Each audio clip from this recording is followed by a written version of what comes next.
Bu tashxis sog'lom insonga ham qo'yilishi mumkin. Hozirgi kunda aktual mavzu bo'layotgan mana shu jigar yog'liqlanishi, ya'ni yog'li gepatoz haqida gaplashamiz. Tibbiyotda yog'li gepatozga steatoz deb nom berilgan, ya'ni steatoz kasalligi deb ataladi. Keling, hozirgi kunda aynan steatoz kasalligiga sabab bo'luvchi omillarni ko'rib chiqamiz, bir nechtalarini.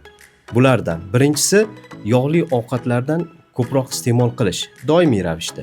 Ikkinchisi alkogol mahsulotlaridan surunkali iste'mol qilish. Uchinchisi zararli odatlar, ya'ni energetik mahsulotlardan, gazli va rangli ichimliklardan, turli ximikatlarga boy bo'lgan mahsulotlardan va tarkibida glyukoza ko'p bo'lgan mahsulotlar, hattoki mevalar ham bor bularning ichida.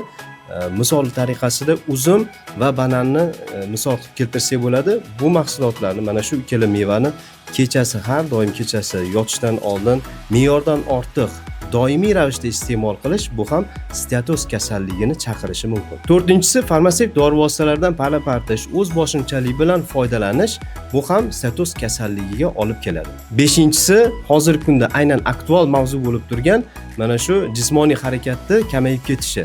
Bu ham yog'li gepatozni yuzaga kelishiga sabab bo'ladi. Kasallikning sabablarini sanab o'tdik, endi alomatlarini ko'rib chiqamiz. Yog'li gepatozda qanday alomatlar bo'ladi? Teri qatlamida qichishlar, mayda yulduzsimon qizil toshmalar toshishi. Mana bu yulduzsimon toshmalarni jigar ko'z yoshlari deb ataladi. Va yana yog'li gepatozda birdaniga vazn tashlash, yo bo'lmasa birdaniga vazn orttirish kuzatiladi. Yog'li gepatoz jigar va o't qopining funksional vazifalarida oqsoqlanishiga olib keladi. Bu keyinchalik nimalarga olib boradi? Bu kasallik jigar va o't qopi faoliyatini cheklagani uchun organizmimizga, butun organizmimizga salbiy ta'sir o'tkazadi. Ayniqsa hazm sistemamizga to'g'ridan-to'g'ri zarar yetkazadi. Jigarda emulgasiya funksiyasi, ya'ni yog'larni parchalash funksiyasi buzilgandan keyin yog'li gepatoz yuzaga keladi.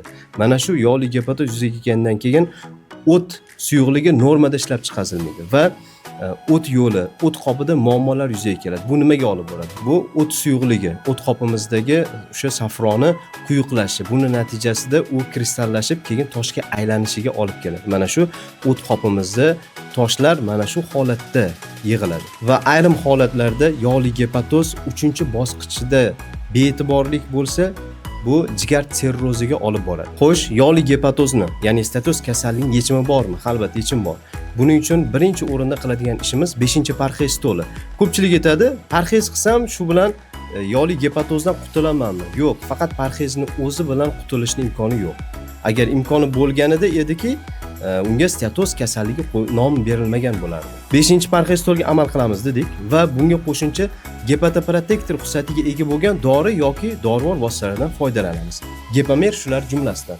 Gepamer mahsuloti o'zi jigarga qanday yordam beradi? Mana bu gepamer siropimizni qisman detoks vazifasini bajaradi va o't suyuqligini normada ishlab chiqarishi va mana shu o't yo'lidagi muammolar, o't qopidagi muammolar, zararlanish, yallig'lanish va yog'liqlanishlarni bartaraf qilib beradi. Gepamer fitotin damlamasi. Bu jigarimizga qanday yordam beradi? Bu jigarimizga va yondosh kasallik, ayniqsa jigarimiz zararlanganligi sababli yuzaga keladigan mana shu hazm sistemasidagi muammolarga yordam beradi. Aynan qabziyatga. Jigar kasalligida qabziyat bu juda og'ir yuklama hisoblanadi. Mana shuning uchun fitotin damlamasini iste'mol qilinadi. Bu ich kelishini normallashtiradi va mochegoniy xususiyatiga ega bo'ladi. Gepamer pastasi. Bu qanday yordam beradi? Gepamer pastasi o'zi bu ichida asal mavjud, asalli qorishma hisoblanadi. Bu jigarning zararlangan gepatosit hujayralari va jigar to'qimalaridagi yallig'lanishlar, jigardagi tashqi va ichki yallig'lanishlarni bartaraf qilib beradi. Lekin muhim jihati bor. Bu mahsulot, gepamer mahsulotimizni kompleks iste'mol qilish kerak. Yo'q, menda faqatgina shu qabziyat bor deb faqat damlamani o'zini iste'mol qilish bu jigardagi yallig'lanishni, ya'ni yog'li gepatozni bartaraf qilishning imkoni mavjud emas.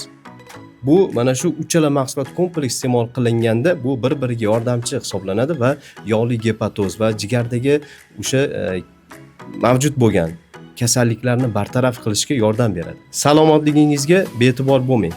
Jigarimiz bu shoh organ. Jigarimiz zararlansa, har bir organimizga salbiy ta'sir o'tkazadi. Mana shuning uchun be'tibor bo'lmang. Hattoki yog'li gepatozda ham be'tiborlik bu og'ir asoratlarga olib keladi. Azizlarim, jigaringizni jigarlaringiz uchun saqlang, salomat bo'ling.